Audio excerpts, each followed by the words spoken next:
guys, this is Old Fan once again from DragonBallToys.com, and today I'm going to be showing off the new Light and Sound Goku that I got. If you watched my very last video, I briefly showed this guy off, and I am ecstatic to open this guy up, so let's get to it. Well, before we open him up, we really should say something about the box. Honest to God, I did initially buy this for the box. I think that this is so cool.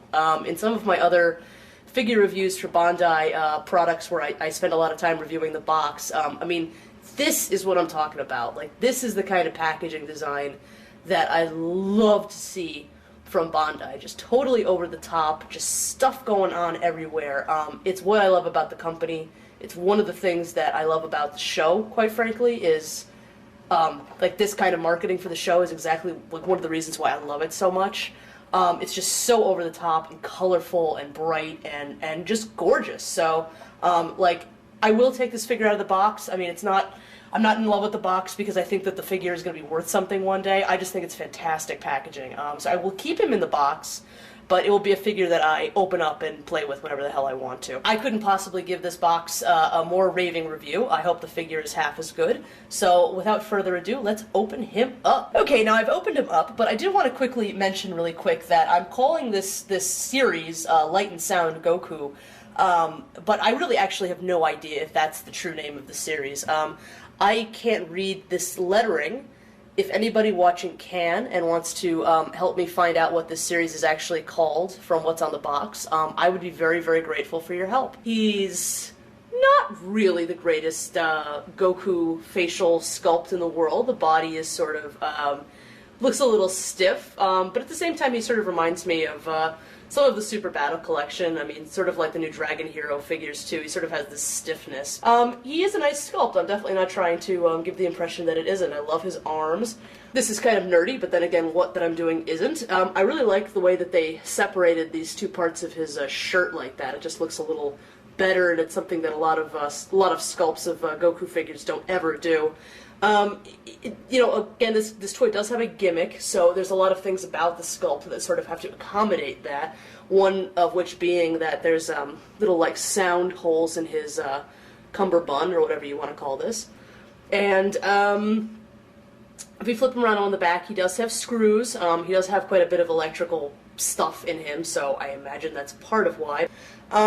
He's got this little space missing in his cummerbund for the battery to go in, and you can unscrew that and put it in there. I think he takes two of those little small disc-shaped battery thingies. And he has a button right here that you can press so that he can make sounds, and then on his leg is an on-off switch. And when you turn him on, haha, his head flashes yellow. His hair is made out of this sort of clear yellow plastic, which looks really great. This actually is a great hair sculpt. It almost looks very Super Saiyan 2-ish kind of in here a little bit, because there's like extra bangs and whatnot. So it's, you know, sort of saves the face sculpt from being like overly ridiculous. It kind of saves itself because it has a fairly nice hair sculpt.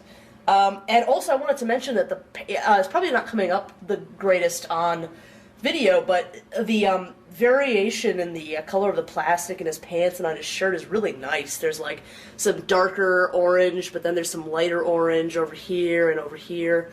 So that was sort of a nice touch. He really does look pretty cool. Alright, so now we've finished talking about the sculpt ad nauseum. Let's turn him on and see what he does. So we flip the switch on his leg, and as soon as we do, he's going to say something.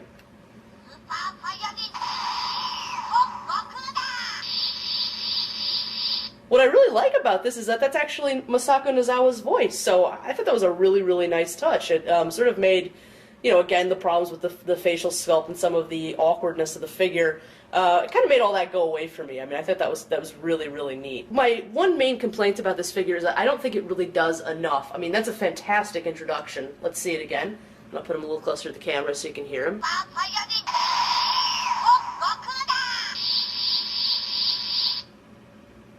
But after that, he doesn't really do all that much. If we tap him,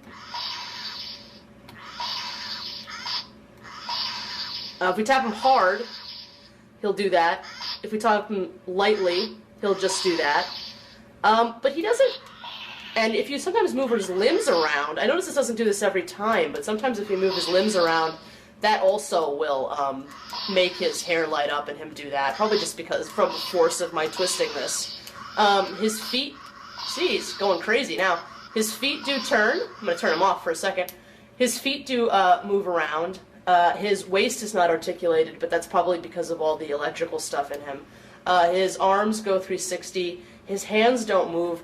There is a slit in his neck that, you know, should mean that his head moves, but it really doesn't. I mean, it's very stationary. Let's turn him back on again.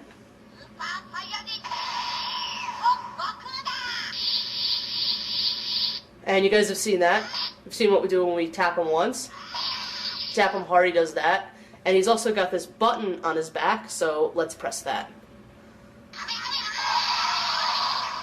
So he says Kamehameha, he does the 2 martial arts sound effects, and he goes Super Saiyajin Son Goku da at the beginning. So that's really cool. It's a nice little collection of different phrases. Honestly, it's sort of wishful thinking on my part that he did more, but it would be really nice if he said a couple more phrases. Other than that, I mean, I'm not really that critical of this thing. I'm really kind of happy with it. It's very high quality. Again, the box is phenomenal. I'm really excited about that. And it's a really nice Goku for my collection. I'm not upset that I bought him in any way, shape, or form, and I might pick up the Vegeta because I really do like the vocal part. So let's do a quick little size comparison, and I also wanted to mention that there have been Light and Sound Dragon Ball figures in the past. The most well-known is Light and Sound Gohan. Now, unfortunately, they're not totally to scale, but who really cares? And he has 2 buttons in his back. So he makes 1 martial arts sound and his hands light up. His other hand doesn't light up, but it can move. And then we press the other button. And I really should know, but I do not know what voice actor that is that's doing the voice of Gohan. This toy did originally come out in Japan. I don't know what year. I think that this particular one came out in 1997 in America. A lot of Dragon Ball toys were released in America by Bandai, actually, in 1997, and I do believe that this is one of them. So, yeah, now Light and Sound Gohan has his daddy to play with, and probably before long the Vegeta as well. Now, again, for size comparison, let's see how he looks with some other Dragon Ball figures. This is Erwin Goku, and this is him next to the new Ultimate Collection Super Saiyan Goku. And of course, they're 3 completely different sizes, as you can see. But, you know, I like variety, so it's good enough for me. So, yeah, I know this was kind of a quick review. I don't think this figure is for everybody. I'm not sure everybody would really dig the sculpt or be able to sort of look past that. But I think it's very funny, and I really think this toy actually has enough that's good about it to sort of excuse it. You know, if you're not somebody who likes any kind of gimmick on a toy, then I don't think it's, you know, something you're gonna like. But if you don't really mind that, then I think you're gonna love it. And if you're a big Masako Nozawa fan, then I think this would be specifically a really good Super Saiyan Goku figure for you to get, because it has her voice in it. And, you know, it's just a really great way to have a 3-dimensional representation of that particular Goku, her Goku, that so many people love so much. So yeah, if this looked good, definitely pick them up. I know Toywiz is having a sale on them right now. I saw a couple on eBay. I'm not sure where else to look, honestly. But yeah, he's a lot of fun. So yes, once again, this was Old Fan from DragonBallToys.com bringing you a review of Light and Sound Super Saiyan Goku from Bandai. And I will have more videos up very soon. Thank you for subscribing, everybody. Thank you for your comments, for your rating of these videos. And to everybody that's been checking out the forum and checking out the rest of the website, we love seeing you guys there. Please continue to visit us. And lots of very exciting stuff on the way. So everybody stay tuned, and thank you again for watching. Bye-bye!